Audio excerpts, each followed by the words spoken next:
Alright, how's it going out there, everybody? Gun Psychiatrist here. So today we're going to be doing something extremely simple, which is lapping rings on a scope and properly mounting scopes.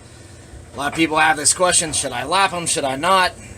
It's a debate, but for those that are serious about accuracy, whether it's a cheap scope or an expensive scope, it's probably best you lap your rings. So what we're going to do basically today is we're going to show you how simple it is to lap your scopes. Some of the considerations to keep in mind is base direction and the orientation of your rings themselves. You want to keep them buckled on and fastened the same direction when they come off, so don't get them mixed up or else the lapping job's not going to do anything for you. So one of the things you're going to need is some way to support, when you're lapping, some way to support your base. And of course I choose to come up with kind of my own design. You know, it's best to do this in a vise or on a level surface, what have you. I tend to actually do this. I like this much better. How I've chosen to mount this, because it actually gives me a full working surface in here to access the scope. And another thing I do is I always like to mark my ring tops. And I don't know if you can see that very closely, but yeah, you probably can't see it from right there, but I'll show you one. I actually mark these with an indentation for lapping. As you can see through the Cerakote, there's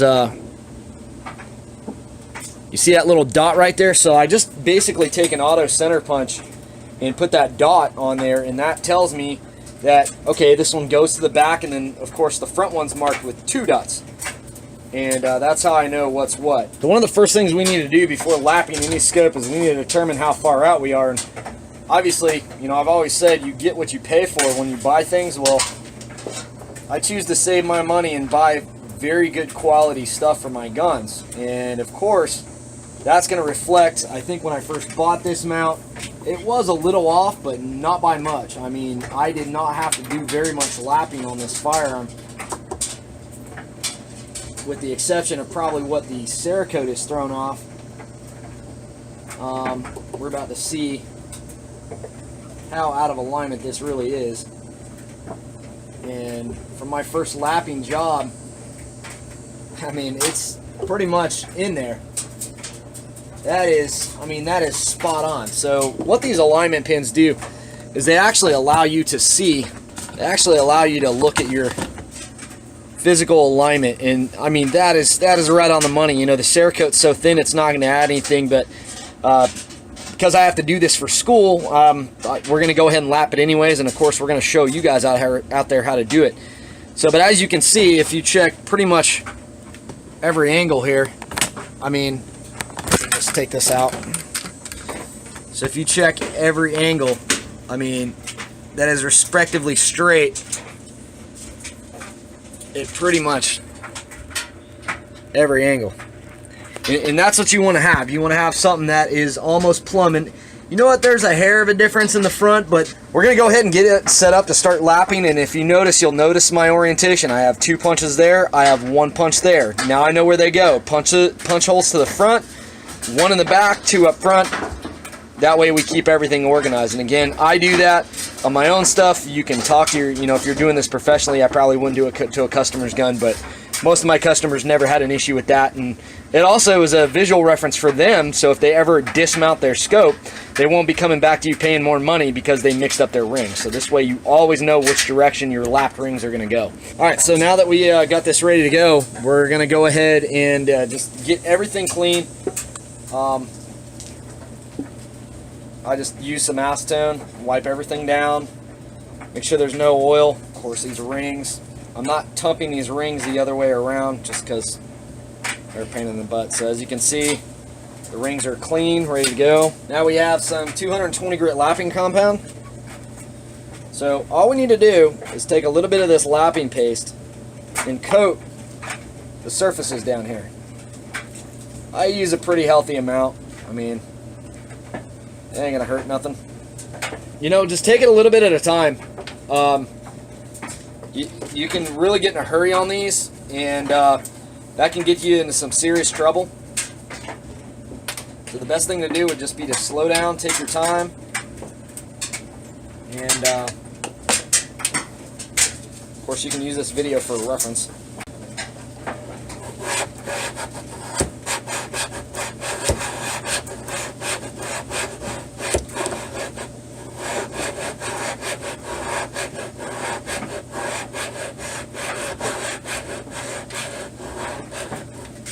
And then check your tightness every so often, because it's going to start removing metal pretty fast.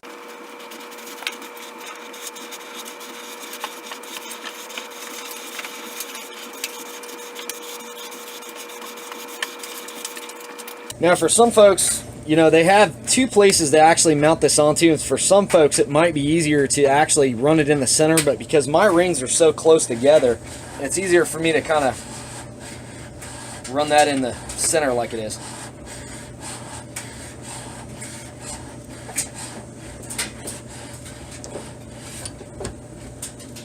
Alright, I'm going to go ahead and pop this out. We're going to clean off the material. We'll go ahead and insert our lapping bars, or our alignment bars, and check our alignment and see where we're at. And I would probably do this, sometimes I do this probably about 2 to 3 times in between through a lapping session, depending on how rough I'm dealing with. And anodizing, another thing, you know, if they do extreme hard coat anodizing, then you know, you're really going to have some problems getting through that stuff. But so far we're looking pretty good. I mean, that is right on the money, but it's just right below. On average would be probably the first time you check, which the frequency at which you check, I'd probably do it sooner rather than later. The biggest thing you want to do is you don't want to remove too much material that these don't close anymore. You still want these rings to be able to cinch over the scope, so you don't want to remove that much material to where it's going to damage your rings. Then I like to wipe the lapping bar each time. I mean, some people will keep it on there, but you know, I prefer just to keep my lapping bar clean. You can tell this is a new one, man. My lapping bar, man, the one I got in my storage right now, that thing is polished too, like a freaking mirror. There ain't none of these line marks or anything in it. That thing has been well used, let me tell you. That's alright. Well, 2 is 1, 1 is none, you know what they say. Alright. So now we're just going to keep on running the lap. That's actually a little too tight. You gotta, this is like a real balancing act in here. You gotta get it to where you can actually still manipulate this some, but not too much to where it won't move, or, you know, won't struggle to move on you.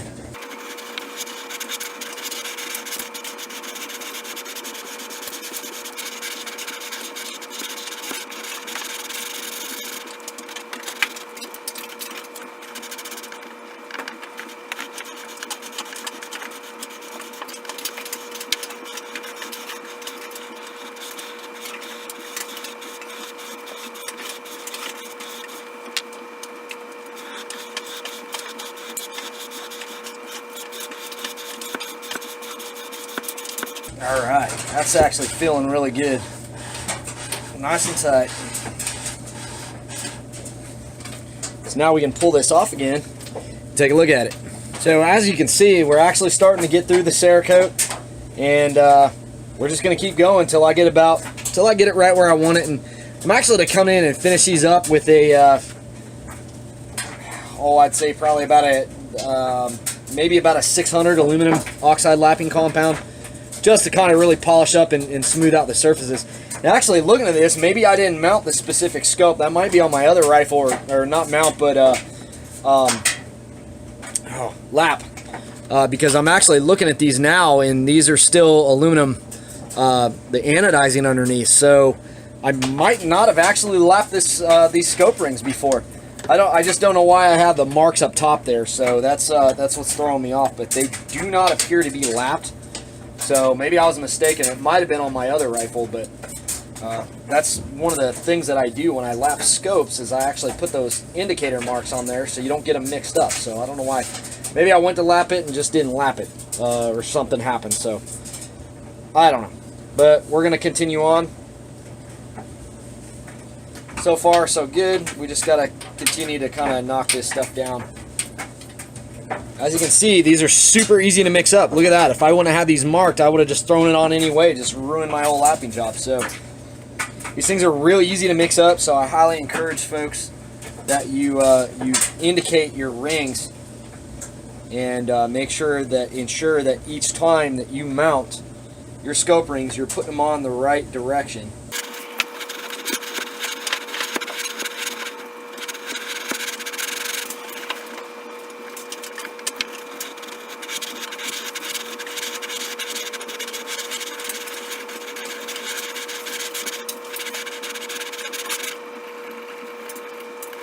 So here's the other alternative to lapping.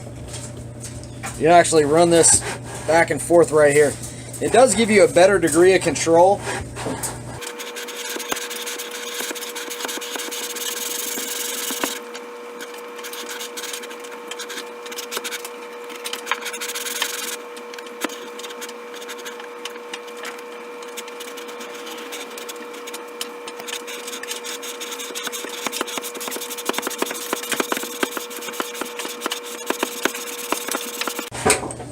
Alright, so now would be a good time. We're going to go ahead and pull these off, check it, see where we're at. So now that we're pretty much got a good cut with the lapping compound, I want to go up and kind of clean this up. And you know, you don't have to, but anytime you're working with grits, it's good to do a coarse cut and then a fine cut. And I like doing fine cuts with some 600 grit aluminum oxide. Again, now the 600 grit, it's probably going to polish more than it's going to cut, so that's something to keep in mind. But it's still going to cut, so don't go too crazy with it. So after lapping and running the 600 grit through the system, I just want to show you what you're going to be left with here, if I can get it to focus. Alright, so this is what you're going to be left with after lapping. You know, some spots are going to get it, some spots aren't. Just running it through, that's what we got out of it. So this one was pretty straight when compared to that side. You know, your wear can tell you a lot. So you know, when we look at it right here, that was actually pretty concentric with these sides right here, but it was these sides that were a little off, and surprisingly enough, I don't think I had lapped these. And so you know, you can see how that wear pattern extends in there. And everything's fairly on, but there were some spots that were off. So that's why lapping's so critical. Now, this is bedded properly, so when that scope sits back up on it, it's going to mount really solid, really straight, really concentric. So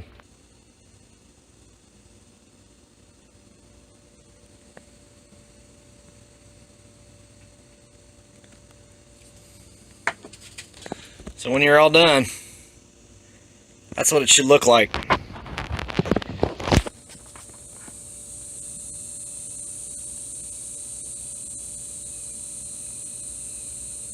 Nice, level and aligned.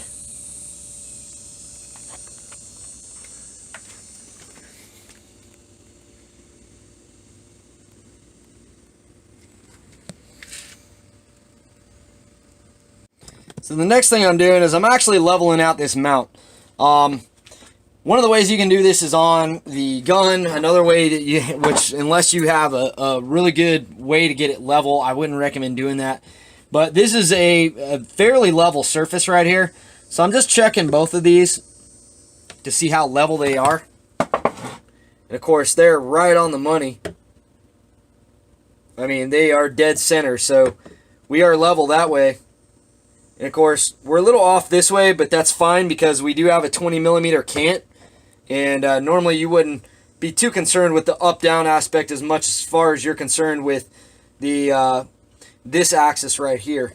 And so everything's looking great. And, you know, you might have a little give on your bench to where you can get it lined up the way you want it. That looks amazing. All right, perfect. So now we'll go ahead and set this in. We can do the same thing right here. Now, you're also able to do this via a plumb.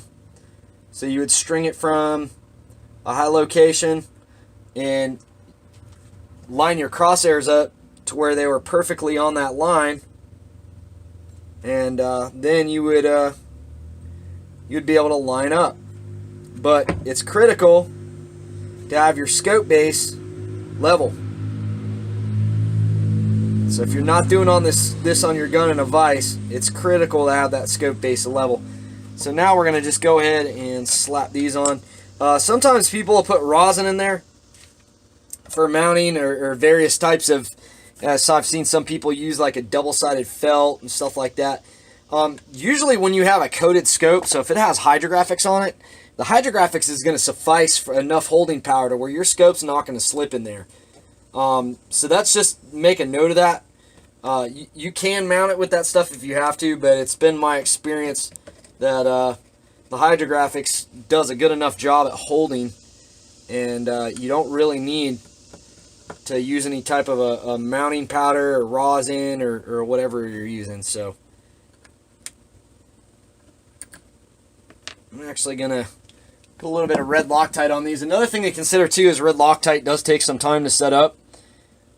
It can take up to 24 hours to actually set and cure. So just keep that in mind if you're using Loctite. You can use a torque wrench for these screws, and based on whoever manufactures the rings, there's going to be certain torque specs. I kind of got it down by hand. I kind of know what I've developed a feel for it over the years, so I don't really use a torque wrench on that. But as of right now, we're nice and level, and so I just like to look through it and check and go from there. So